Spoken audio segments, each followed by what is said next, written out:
We've got Don Lemon responding to Trump's DOJ threat. The Trump DOJ's threat, stands by his coverage of anti-ICE protests at Minnesota church. So we got to slow down and go through where this all begins. And we've got a lot to break down. And this image, I think, really does exemplify it.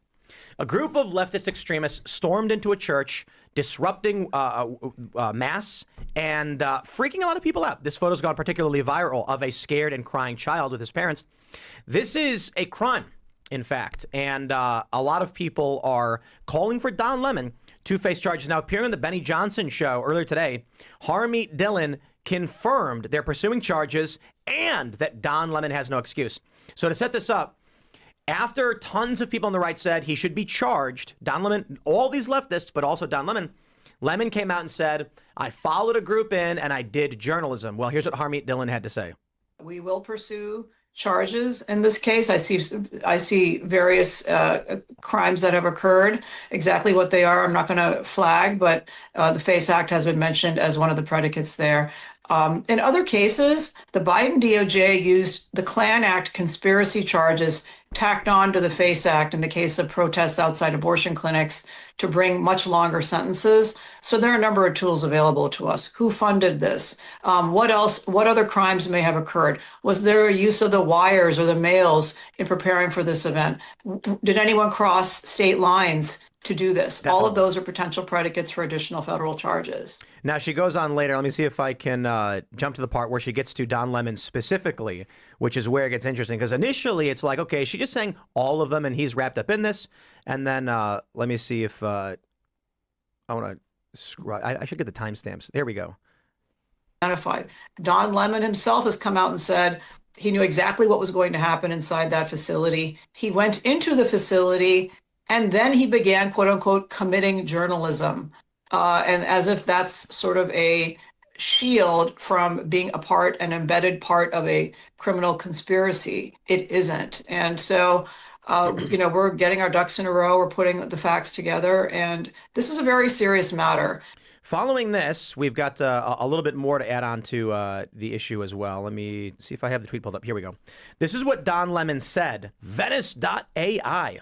Uncensored, privacy-oriented AI. For those that are using these tools, and I'm a big fan, you know I am, if you watch the Uncensored show, I'm always goofing off. Venice.ai is designed for privacy. I asked it, why are you better? And it said, I'm GLM 4.6 running on Venice AI, which offers significant advantages in both privacy and capability. Venice AI is designed with user privacy as a core principle. All your prompt data and response data are stored only in your browser and never on Venice servers. It means your conversations remain private and aren't used to train models without your consent.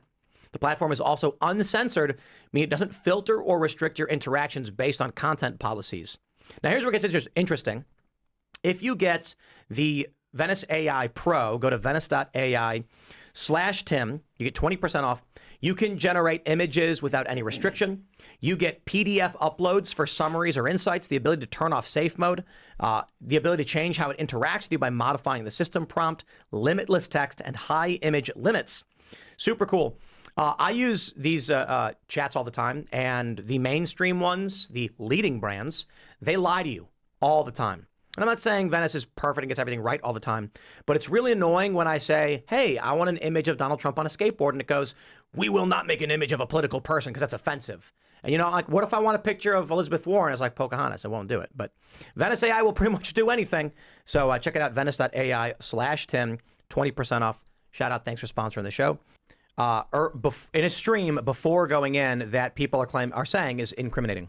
Into Minneapolis a little bit ago and did some reconnaissance on the ground, speaking to an organization there that's gearing up for resistance and protest. I've been pleasantly surprised to see the community coming together. Diverse community. If you see this, when we first pulled up, we're like, wait a minute, which operation are we at? And as it turns out, because we're like, well, this is kind of MAGA coded, right? So the American flag or whatever, but these are resistance protesters. They're planning an operation that we're going to follow them on. I can't tell you exactly what they're doing, but it's called Operation Pull Up, and it's Takima Armstrong, and she has been doing this since George Floyd, Dante Wright, and others, where they surprise people, catch them off guard, and hold them to account. And so that's what we're doing here. And then after we do this operation, you'll see it live. And these operations are surprise operations. Again, I can't tell you where they're going.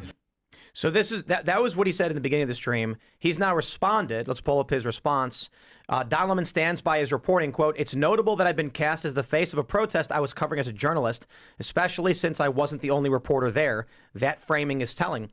What's even more telling is the barrage of violent threats along with homophobic and racist slurs directed at me by online MAGA supporters and amplified by parts of the right-wing press. If this much time and energy is going to be spent manufacturing outrage, it would be far better used investigating the tragic death of Renee Nicole Good, the very issue that brought people into the streets in the first place. I stand by reporting." Now, he had made comments saying this was a First Amendment issue. Don Lemon defends storming. He says, "This is what the First Amendment is about, the freedom to protest." I'm sure people here don't like it, but protests are not comfortable. Well, I got bad news for you, Don. The FACE Act says you can't protest at abortion clinics or places of worship, and it was intended to protect abortion clinics, not places of worship. So when he comes out and says this was the First Amendment doesn't protect your right to storm onto private property and disrupt what they're doing, especially protected groups. These are your rules. These are social progressive rules about protected categories. The 1A that was violated here was the churchgoers who are minding their own business on private property. So it's not going to fly. But the one point I want to bring up, and I'll throw it to the panel, the question is this.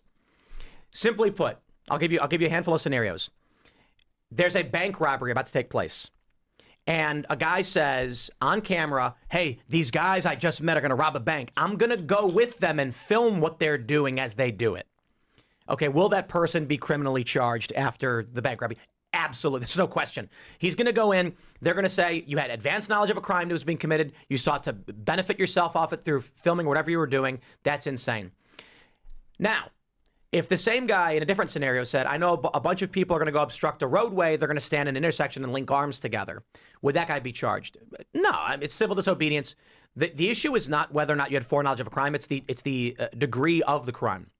So Don Lemon had advanced knowledge of a potential felony, conspiracy against rights, Klan Act, and he said, "I am going to go in with these people onto private property without permission to film and call it journalism." So I think he is going to face charges. But the big question and the easy question now, which I can throw to Nick, is what do you think would happen if a bunch of Groypers announced they were going to storm into a synagogue and someone who was in support of the Groypers said, "I'm going to go and film it all"? Do you think that guy would be charged? Absolutely, and that has happened. It's funny because the other major use of the KKK Act during the Biden admin was against Charlottesville protesters, actually. Charlottesville was in 2017, and I don't know the exact year, but during the Biden admin, you had people being charged 6 years later with the KKK Act, saying because they were carrying literally just a lit torch in public, on a street, on a sidewalk, that made it intimidation. That made it a violation of the statute. They threw him in jail. And I would say that this is my frustration with the whole administration. Just put them in jail. Just arrest them.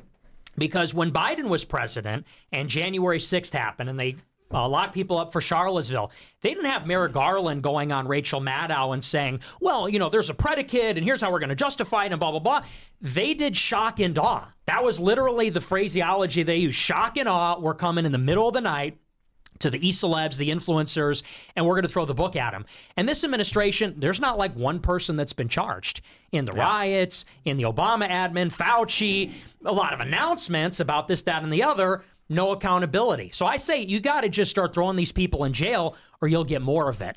Yeah, and during the Biden administration, we saw a lot of people go to jail. Trump himself got arrested. His lawyers got arrested. Steve Bannon, Peter Navarro went to jail for a prison. I think I don't know if it's jail or prison. It's contempt holding, so I don't know what you'd call that one. And so far we've gotten these weak charges on mortgage fraud. Yep. That's just potential mortgage fraud. My concern of a reason of why you wouldn't charge these guys like Don Lemon and his cohort was that, like, what did they do? Like you were saying, Tim, if it's a bank robbery, that's one thing. If it's going on a protest on a street corner, well, that's another thing. Did they just walk in and yell and leave? Did they hurt somebody? Let me ask you a question. If a group of people said they were going to break into your house because they wanted to condemn you and surprise you, and Don was like, "I'm going to go in with them," is that breaking and entering? Yeah. So I want to make sure I'm clear. this is a public accommodation. It's a church. So typically you can just walk in and then talk to them. However, if your intention is disruption, you're not invited in. Actually, you know what? I'll do this. A better example is the Computer Fraud and Abuse Act. This is a law that's been used to go after tons of hackers over the past 20 years, and it states unauthorized access to a server is a felony. But what is unauthorized access? It's literally been construed as if you have a URL that is, you could type it in and go to it, but they did not give you permission to enter it. They've literally charged people for that.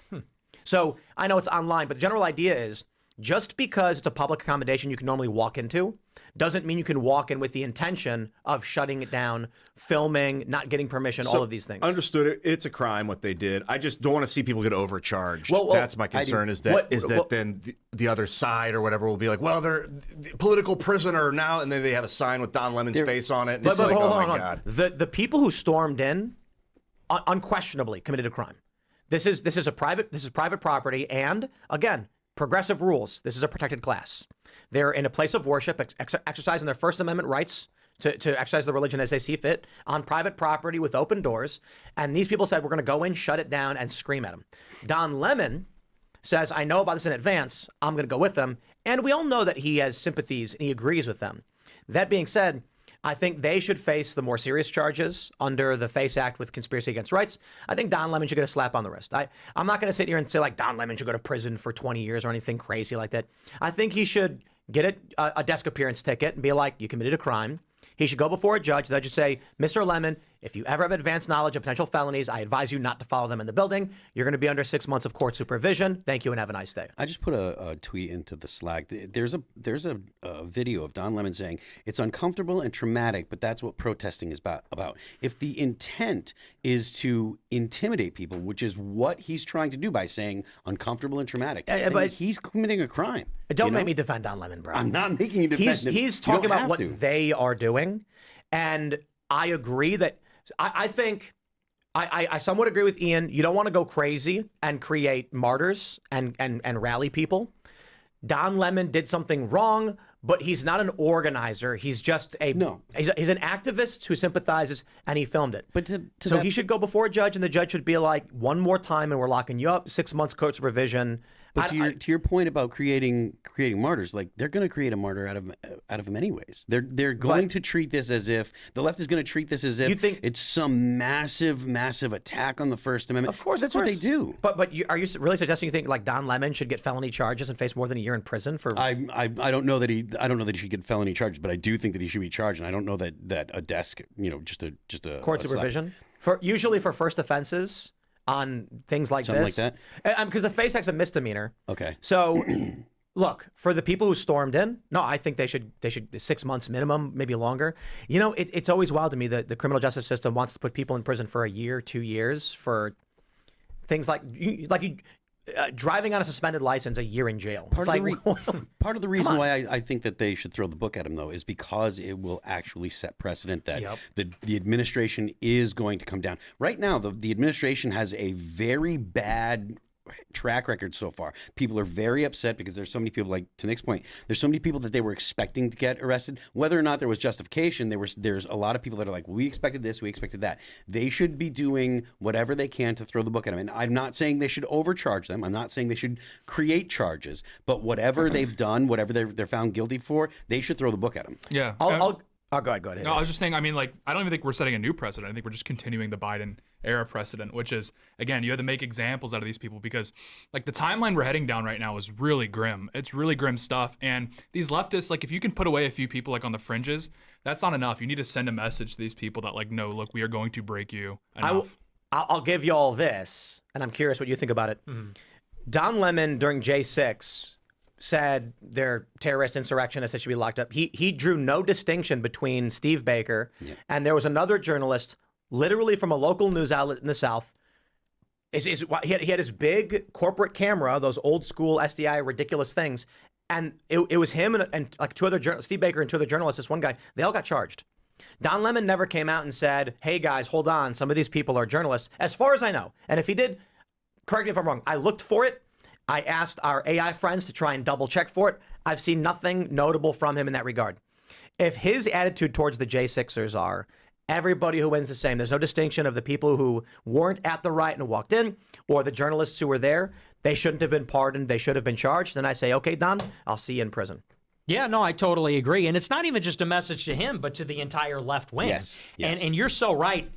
Precedent is the word, because the reason these people are so bold, rioting, looting in Minneapolis, what they're doing right now, the reason they went into a church is because there's never any consequences for the left. There's never any accountability. With the right, and what's funny is what happens with the right, they just get the book thrown at them. There's no defense. Ashley Babbitt, was there a big discussion in the national press about was that justified? Was that overkill? No, absolutely not.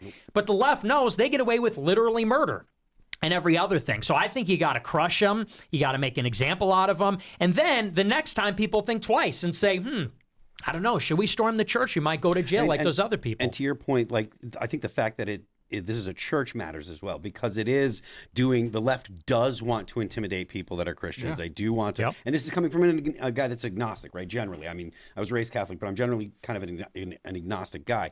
And the way that the left operates, they want to do everything they can to intimidate Christians, to intimidate Catholics, because that's why they did the whole, what is it, the Christian nationalist. This is Donald Trump's going to be a Christian nationalist, blah, blah, blah, blah. They want to have Catholics and people of faith, they want them to be demonized, and that was why they did it. So I do think that it's important to really kind of smack this down. Let's jump to this video. A visibly upset, that's what Timcast News calls it, a visibly concerned Don Lemon asks Minnesota AG Keith Ellison for his 2 cents on possible Klan Act charges.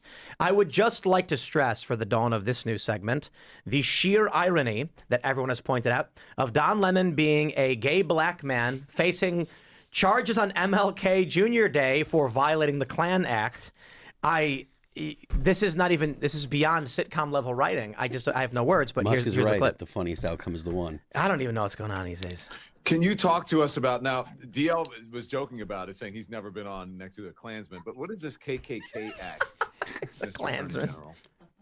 Yeah, so the KKK Act is when people will use the threat of force and violence or force and violence to deny you your human rights, your civil rights under the color of law. And so this is, I mean, look, it's a wild stretch and inappropriate. And the FACE Act, by the way, is designed to protect the rights of people seeking their reproductive rights to be protected, and so that people, for a religious reason, cannot just use religion to break into women's reproductive health centers.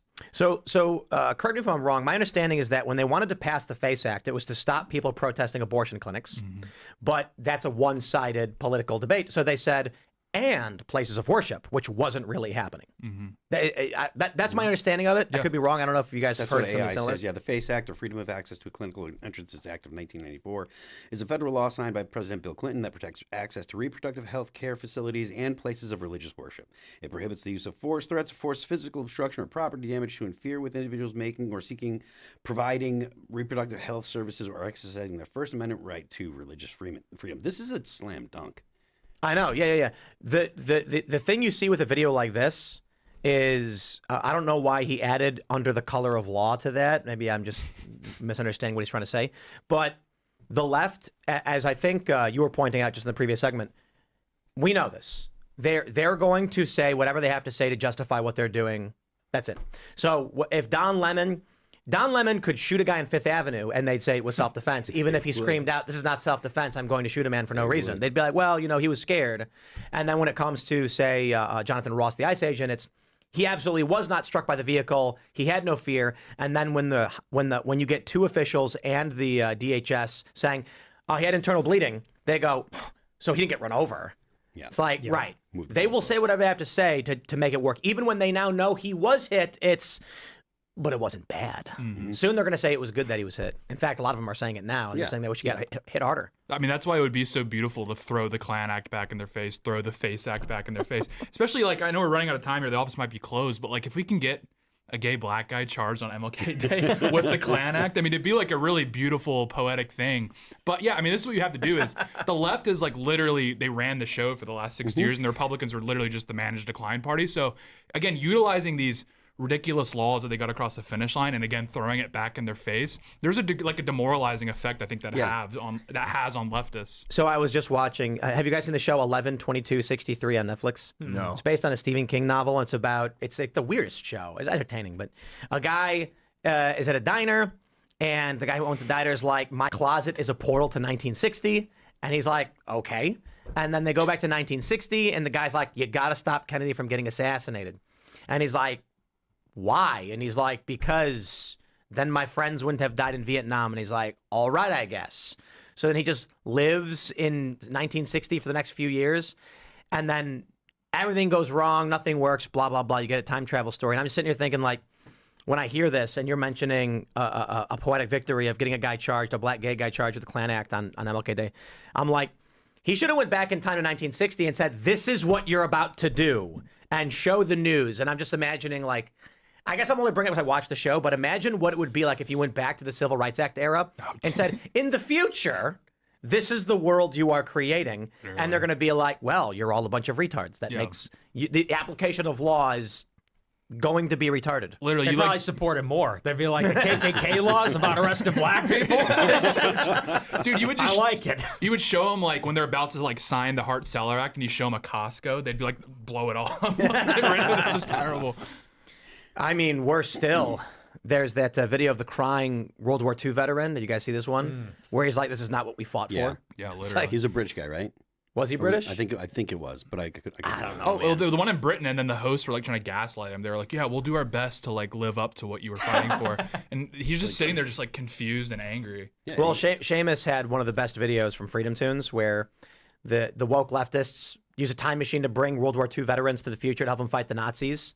And then these three young World War II soldiers are like, "What's going on?" And they're like, "The Nazis are back." And they're like, "Really?" And they're like, "Yeah, they're trying to ban gay marriage." And then the World War II vet goes, "You allow gays to get married?" Yeah, for real. Yeah. It's true. Times there are changing, huh? Yeah, I mean, look, like I said, they should throw the book at this guy. Again, I don't think they should be overcharged. I don't think it should be precedent where you could legitimately say that they were trumping up charges or whatever. But I do think that if there's any crimes that they've been found to commit, then they should be charged to the fullest extent of the law. So there was a tweet at Shipwrecked Crew. For those who aren't familiar, Shipwrecked Crew is a 22 years as a DOJ prosecutor and representing now January 6th clients or had. And someone said, "I'd love for a Shipwrecked Crew to weigh in on this. I have no doubt Planned Parenthood would push the DOJ as hard as possible to prosecute any arguable FACE Act violation." To which Shipwrecked responded, "I'm 100% sure it is coming. Religious liberty is an issue that Harmeet Dillon was extensively involved in as part of her private practice. Defense of religious liberty is a big issue for her as she has the FACE Act to use." Yep. This is her area. And they're saying it's a violation of 1A on Don Lemon's part. No. I know I mentioned this in the previous thing, but I'll say it again. Don Lemon, lesser than the activists who planned it, but yes, this group violated the 1A rights of the churchgoers who were privately worshiping and minding their own business. This is where the government actually seeks to enforce rights. Yep. Don Lemon violated rights, so I think he'll go to jail. I think the odds they're giving it is like 20% that he'll get charged. Yeah, I really hope that it actually happens because 20% is not enough to make me feel comfortable. Thanks for checking out this clip from Timcast IRL. Make sure to watch the show live Monday through Friday at 8 p.m. Subscribe to this channel, and we will see you all there.